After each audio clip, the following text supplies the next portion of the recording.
Good morning, guys. Welcome back to the channel. In today's video, well, it's going to be a little bit different style of a video, but let's talk about the 6.0. I'm going to hop in the 300 here since this is one of the quieter vehicles that I own. And, well, let's have a little conversation here. Alright, y'all. So, hopefully this isn't too... that's better. So, the 6.0. I'm sure y'all have seen the last couple videos. Kind of unfortunate. But if y'all have noticed the videos kind of over the last year span of time with the 6.0, it's been pretty colorful, to say the least. High pressure oil issues, H-pop, more high pressure oil issues, electrical issues, oil cooler, you name it. We've been there. The truck does push a little coolant. Why? I don't know. It has O-ringed heads. It's studded.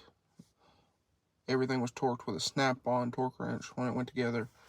It's got really nice gaskets. It's got a bunch of really nice parts. We cleaned everything meticulously. I've kind of just chalked it up. It's a 6.0. 6.0s are going to do 6.0 things. So, at some point, we are going to pull the truck apart, and I'm going to do a bunch of stuff, and where I kind of skipped out on things that I wanted to do, like powder coating the rocker boxes, powder coating a bunch of other stuff, to some parts that I wanted to do, but I couldn't get them in time.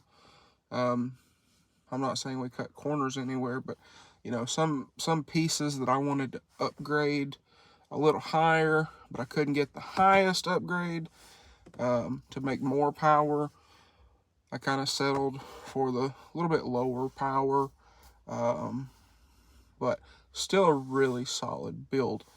At some point, I do believe we're going to pull that truck apart, and I'm going to redo everything.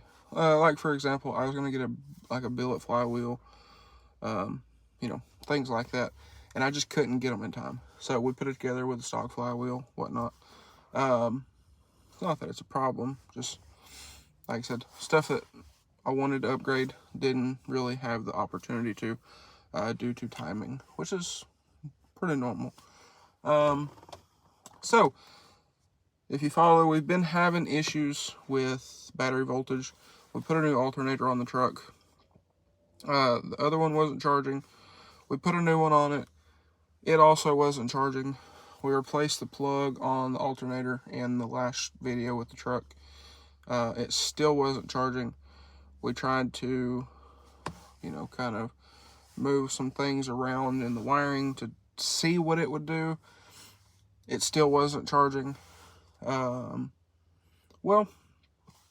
amongst that, if you didn't check out the last video, let me go ahead and just kind of summarize.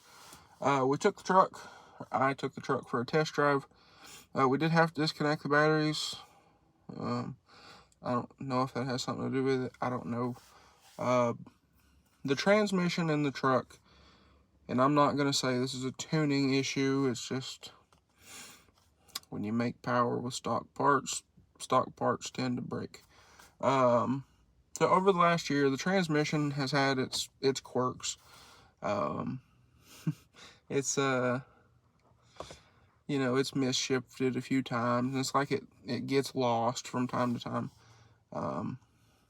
Which, like I said, it's a stock transmission in the truck that should, with the current combination, make 600-ish wheel horsepower, if not closer to 7. So, I'm not complaining, but took the truck on a test drive and got literally a mile from my house, and started going uphill, gave it a little bit of throttle, and it revved to the moon. Oh, it's kind of weird. Let out of it completely and let it just kind of coast. Stopped, gave it a little throttle. It seemed fine. You know, it went back to first gear. And, well, command first gear is what it showed on my tuner. But it held first gear until probably 40 miles an hour, which was revving to the moon at that point. So I let out of it, and it finally shifted. When it shifted, it went to fifth.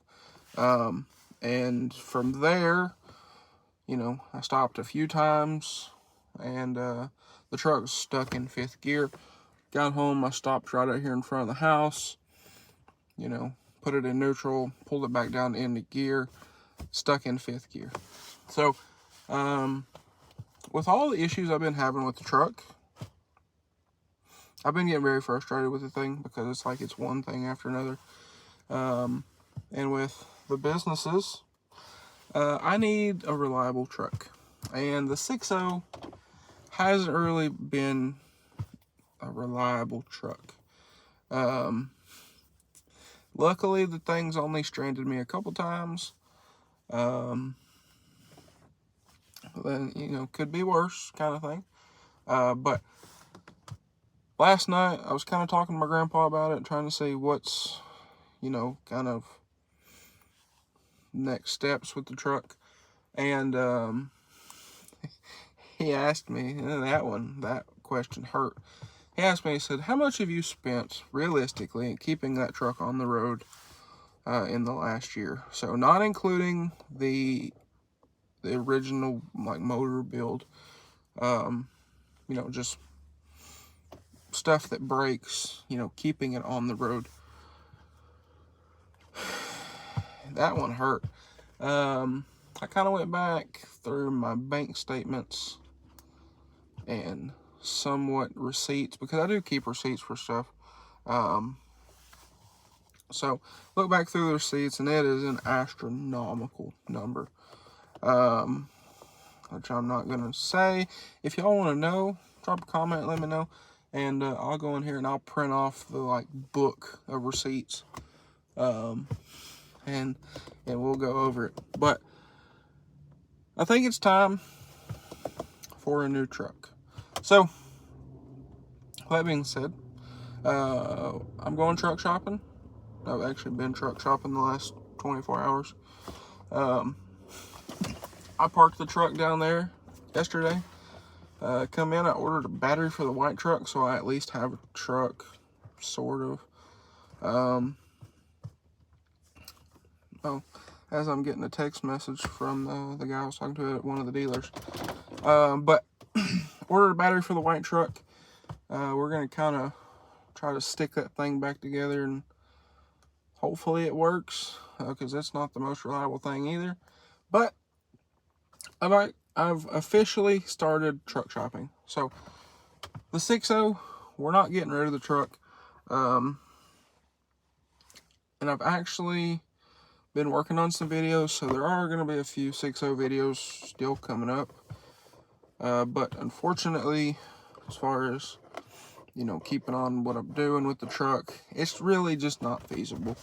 I've been incredibly busy, and kind of the last thing I need is an unreliable truck that I have to work on, you know, work on it for a week, to drive it a couple days, to, you know, keep the cycle repeating.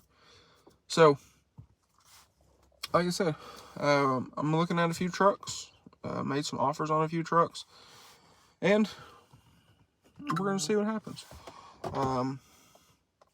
And there's one of the other dealer guys. So, like I said, looking at a few trucks.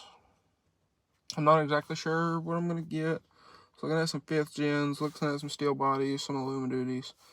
We'll see. There is one truck that I'm really interested in, so we'll see how that pans out. But that's just kind of where we're at. With the CNC, I need something, you know, I need something I can haul. I can haul metal with. I was going to buy a trailer. I ended up, you know, kind of delaying that because I need a truck. I can't pull a 24-foot trailer with the 300, unfortunately. So, like I said, that's kind of where we're at. We're gonna see what happens. So, y'all stay tuned. Like I said, we're not selling the 6.0. I do have some parts in for the truck. I've also been working on a custom set of tails for the truck, which is unfortunate because that's like a $1,500 set of taillights. You'll have that. But I am gonna put them in. We're gonna wire them. I don't know how we're gonna power them yet, but we're gonna get them wired so at least I can, get some content for the business and start marketing those, because those are really sick taillights. Super, super happy with those. They look amazing, but like I said, I do at least need to get some content for the business to kind of offset what I've spent on building those. So I still got that. We have some diff covers in from our friends over at SPE Lab. Some billet diff covers, also really, really nice. So we're still gonna have some 6.0 content. And at some point when I'm not as busy, I'll pull the truck in the shop. We'll kind of try to diagnose it, try to figure out the transmission, try to figure out the electrical issues, and I guess we'll go from there. I do hate this because I love the truck, and I know y'all do too. But the next truck, if this truck that I really want goes through, it's going to be beautiful. So, I'm looking at a truck. It's already got a 5-inch on it. It's already got a 5-position. A few other things. It's a really nice truck, though. It is pretty much bone stock, other than the 5-inch and the 5-position. So I'm really leaning toward that truck, but we'll see what happens. Everything happens for a reason. I've been kind of looking at new trucks anyway. So, maybe the 6.0 blowing the transmission up or whatever it's doing with the transmission, was just kind of the push that I need to, hey, you've been working hard on stuff, or at least I like to think so. Here, reward yourself with something. So, and it's also not a deal of, oh, I need a truck. I found a truck, I'm buying it, right? This is a truck that I want myself personally. So, take that for what y'all will. It's not a deal of I have to have something. I'm going to settle for whatever I can get my hands on. So this truck, I really do like it. It's got like a deep red interior. It's a beautiful spec truck. I'm going to leave it at that. But anyway, guys, that's going to be a wrap for this one. I feel kind of weird, but this will be the most expensive vehicle I've ever bought. So, we'll see what happens. But anyway, guys, like I said, that's going to be a wrap for this one. So, if y'all enjoyed today's video, please drop a like and comment down below. Smash that subscribe button. Thanks for watching, guys, and I hope everybody has a great day. Also, guys, I do want to say, just take a second and say thank y'all for all the support. I really, really do appreciate it. I don't get to say it enough, and I don't want to say it too much because I don't want it to seem like it's just a watered down, whatever. But I really do appreciate y'all. So, like I said, I've been doing a lot of stuff behind the scenes, so hopefully, fingers crossed, we're going to make the content for y'all a lot better here coming up. But anyway, like I said, I'm going to get back to work here and, get back to truck shopping.